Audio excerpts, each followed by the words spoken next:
So you go into Lumosity, you say, I want to challenge my memory today. Well, how cool would it be show up to your workout and say, I want to work on my memory. I want to work on my attention. Because we know it holds so much value to our everyday lives, our life, our work, our relationships.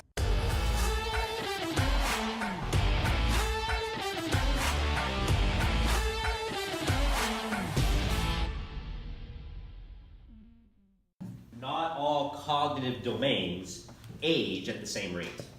Certainly not. So memory declines in a different rate than visual spatial function, which declines at a different rate than social interaction, right? You'll see people, as their memory declines, they can still interact with people pretty well. And some people can't move that well, but maybe their verbal fluency is very good. And so all these different cognitive functions have their own life.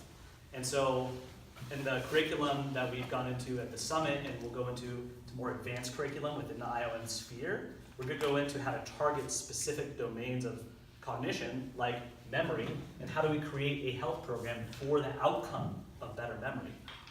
Assuming that the physical outcome of, let's say, back pain isn't the primary focus, because sometimes we get someone to their physical goal, and then it's the now what conversation. Well, we can optimize your function, but they may not buy into that. But if you address their cognition and you really interview them to understand, and you onboard them to understand what is really their cognitive pain point, we can help them. And maybe if they don't care about that, we can slip it in, like someone who cares about weight loss but doesn't care about mobility, you find a way to slip it in, right?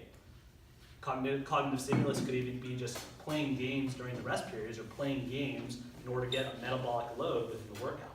So you can find ways to sneak this in, but in later curriculum, we do get much deeper into how to address specific domains like you would a brain game. So you go into Lumosity, you say, I want to challenge my memory today. Well, how cool would it be show up to your workout and say, I want to work on my memory. I want to work on my attention. Because we know it holds so much value to our everyday lives, our life, our work, our relationships. And that's exactly where we're going. But in order to look at this from a general perspective, physical activity, stress management, movement and exercise, good nutrition, and sleep. It all helps cognitive function. What you're all doing now, you're cognitive experts already. So I'm not going to bullshit you and say, oh, if you don't do it specifically, you're not doing it. You're already doing it. Cool? Yes. Out of those cognitive functions, yeah, which one would you say declines the most in people, or is the one that declines the fastest, or the soonest in one's life? It's interesting. It's the cognitive functions associated with motor output. So it makes sense. It makes a lot of sense because the less we move, the worse our motor output gets. And the reason that is because we are an integrated system, right? There's a field of neuroscience called embodied neuroscience, embodied cognition, that's saying this is just as intelligent as this. It's not this governing everything. It's not all about the gut and not the brain. It's everything. That's why we have it all.